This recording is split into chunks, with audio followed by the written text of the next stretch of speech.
MMA Boxing Talk here. This is a UFC 202 preview video.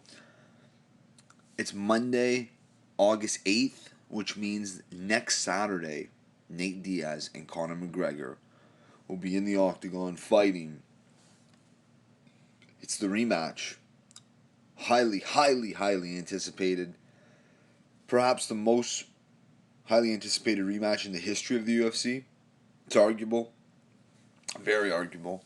Both guys are huge stars. Huge stars in MMA.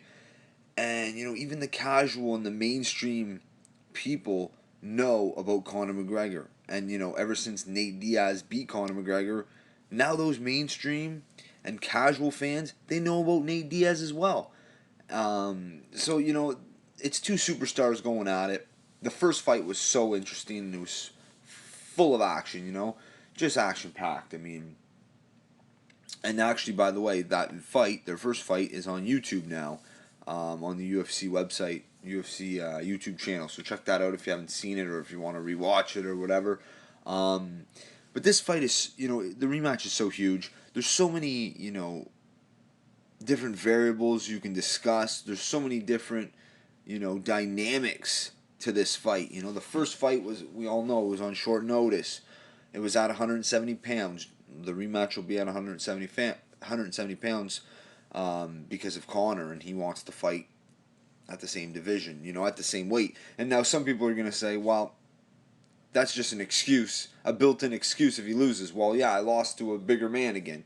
But at the same time, it's a fucking risk. You know what I mean? And there's a lot of fighters that aren't willing to take that risk. You know what I mean? They're not willing to do it. And at the end of the day, call it, McGregor having this fight at 170, you can say that it's a built-in excuse already, but it's a risk. It's a risk that nobody's willing to take. So at the end of the day, it is what it is. Now, this is a very good fight. It's a very close fight, There's the first fight was close, obviously, until McGregor gassed out and, shot for a takedown. McGregor's not going to shoot for a takedown in this fight. He's going to, conserve his energy more. But at the same time, Nate Diaz has a full camp to prepare and train. Both guys didn't have time to really prepare and train properly for the styles. Diaz didn't have guys like McGregor in his camp getting ready because Diaz didn't have a full camp. Conor was training for RDA, so he didn't have that full camp. Or he had the full camp, but he didn't train specifically for a tall, lanky southpaw, a boxer like Nate Diaz. He was training for RDA. So, there's all that to consider. Also, the fact that Nate Diaz is now a superstar and he has a tremendous amount of media obligations. Way more than before. The last time Conor McGregor was, he was running the promotion side of things. But now it's Nate Diaz because he won the last fight. Conor's, off hiding, training, focusing. He's got the eye of the tiger again. He's hungry again. The first fight, the fame got to his head. And it's funny because a couple years back, maybe 2 years ago, I remember Conor saying, there's so many fighters in the history that their heads got too big and, they got too overconfident and started believing in their hype, their own hype. And Conor said it would never happen, and it did happen. But now, he got a very big reality check. He got humbled, and now he's hungry again. So it's very interesting. And Nate Diaz, he wants to come out and not redeem himself, but he wants to come out and, solidify his greatness. Because there's a lot of people, that think that the win maybe was a fluke, and that, Conor was whooping his ass, and the first round was close, but it's not as much of a blowout as people, like to talk about. Conor definitely won it, but, Nate was slipping the punches and doing the shoulder roll, and he was, moving away with punches, and they weren't landing super crisply, not all of them anyway. But, this is a great fight. Like I said, there's a lot of moving parts to this fight. There's a lot to consider. Conor's hungry again. Nate has all the media obligation, which is going to take a lot of time. It's going to take time out of his schedule. I know he's training hard for this one, but and his stamina, is naturally better than Conor's.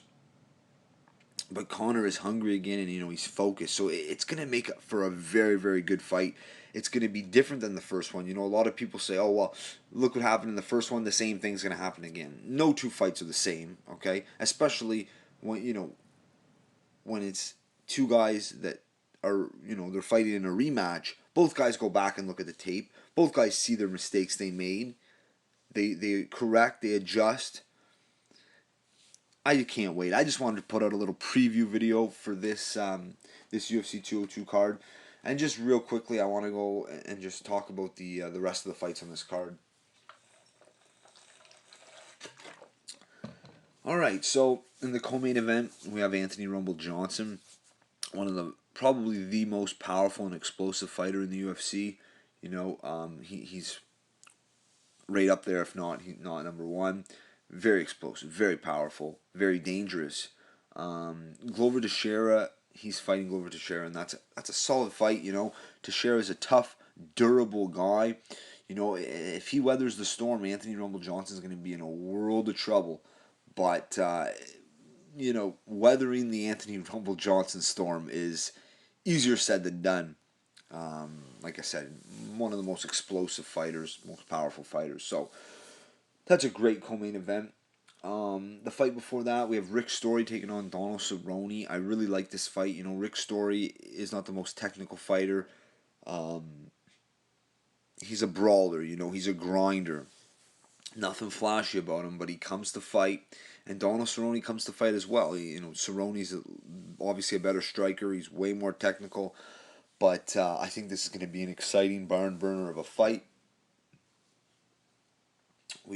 Another fight I'm really looking forward to is Cody No Love Garbrandt taking on Takeya Mitsugaki. Both boxers, their background is boxing. They're stand-up fighters. Garbrandt, has a lot more power and explosiveness. Mitsugaki obviously is going to have the experience on his side. I obviously favor Cody Garbrandt in this one, but that's going to be an exciting fight. Artem Lobov, doesn't have the best record, not the best fighter, but that's another guy who comes to fight, and he puts it all on the line. He's an absolute brawler, so that'll be interesting to see. And another fight, I'm really looking forward to is Neil Magny versus Lorenz Larkin. That's a really solid matchup.